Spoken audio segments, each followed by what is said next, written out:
Então, a gente vai aos poucos colocando em funcionamento a economia novamente e criando um ambiente de bem-estar para a população, né? E, logicamente, isso leva a esses bolsonaristas pregarem no deserto, né? Cada vez mais.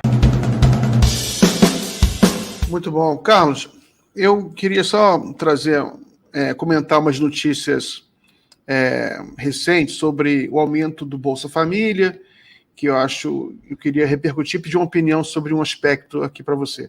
Coloca aí, por favor, Gui, essa notícia do Bolsa Família, né, que uma notícia que diz que o Lula vai anunciar na próxima semana o novo Bolsa Família. Coloca aí.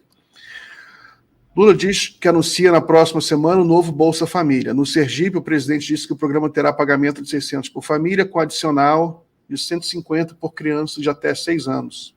O programa substituirá o Auxílio Brasil.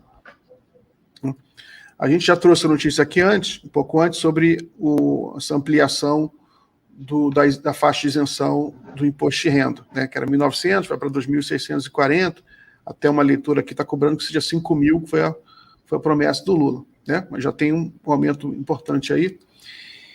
E ontem saiu uma pesquisa com a EST mostrando que o Lula tem 65% de aprovação.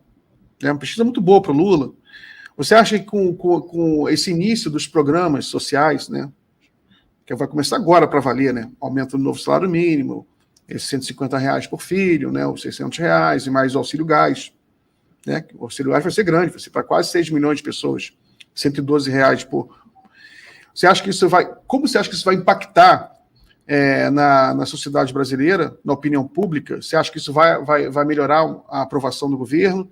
E você acha que isso pode ajudar a diluir um pouco esse extremismo que a gente nota em algumas regiões do país, por exemplo, no Rio de Janeiro, aqui no Rio, ainda tem um bolsonarismo muito forte. Você acha que essas medidas podem ajudar a diluir isso? Olha, é lógico, o governo do Lula é um governo que vai dar certo.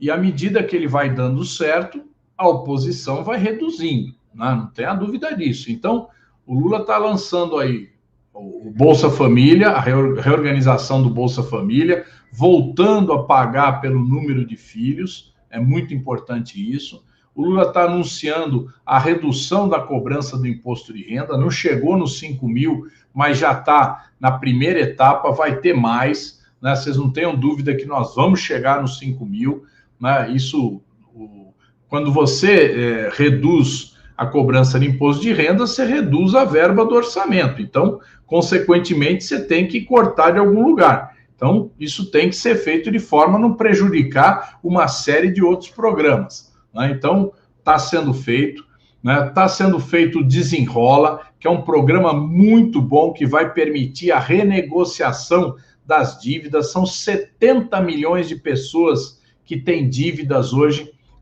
pessoas que ganham menos de 2 salários mínimos, vão poder renegociar suas dívidas e voltar a ter crediário, a ter crédito, né? Então, então, isso tudo vai começando a funcionar, né? Demora 1 mês, 2 meses, 3 meses, às vezes até mais. O Minha Casa Minha Vida, saiu hoje a medida provisória do restabelecendo Minha Casa Minha Vida para os mais pobres, né? Porque o Bolsonaro tirou dos mais pobres. E nós vamos ter também uma mudança no plano econômico, né? A economia vai voltar a ter investimento, isso vai gerar emprego, isso vai diminuir o desemprego, né? E nós pretendemos também que haja controle de inflação, que é fundamental. Então, o Roberto Campos Neto, ele vem com essa balela de que é preciso aumentar os juros para controlar a inflação, mas o verdadeiro controle da inflação é você reduzir os custos, né? E principalmente os custos dos importados, como é, por exemplo, o óleo diesel,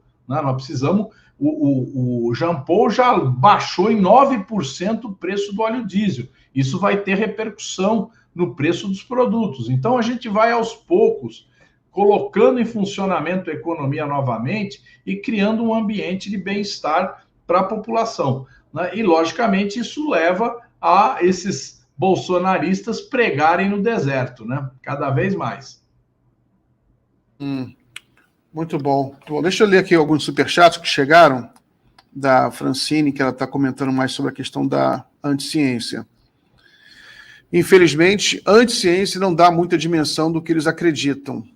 Piamente estarem produzindo uma nova ciência que é anti-establishment. Por isso se veem como especiais e mais inteligentes que nós. Tenho pesquisado como teorias da conspiração se espalham. Essa dimensão de ser um conhecimento secreto é um dos motivos de terem tanto apelo. É verdade, Francine. Né? Você vê, por exemplo, que o Ernesto Araújo, né, ele faz postagem, fala em latim, faz uma postagenzinha, uma frase em latim, como se aquilo fosse uma coisa de outro mundo, como se ele fosse muito inteligente, né? Mas a gente sabe que ele é burro como uma porta, né? Tanto que foi o pior ministro de Relações Exteriores. Carlos, sobre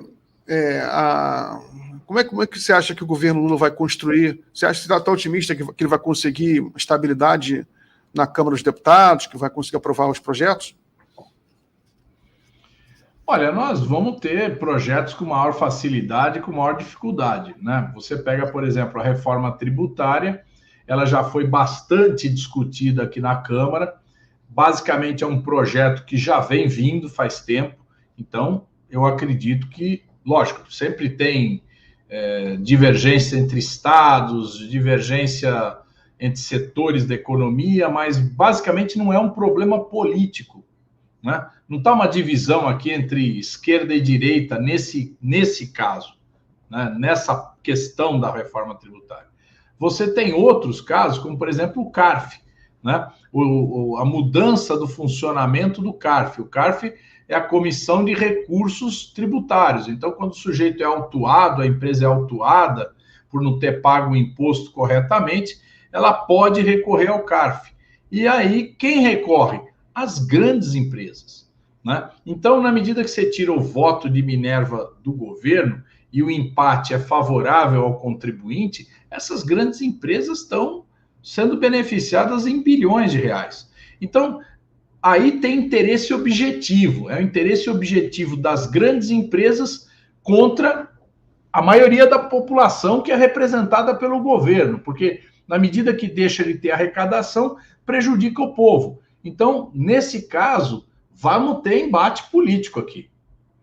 Tudo que for relativo à disputa tributária entre distribuição de impostos, né? Tudo que for relativo à questão trabalhista, que mexe diretamente com os interesses empresariais.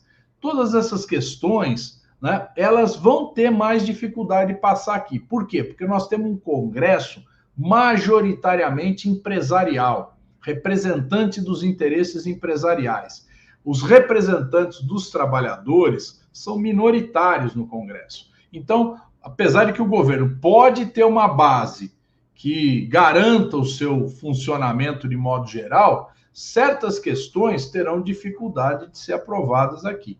Então, por exemplo, essa questão trabalhista, a gente rever a reforma trabalhista, a gente retomar direitos que os trabalhadores tinham e perderam, né? Nós vamos ter uma discussão difícil aqui.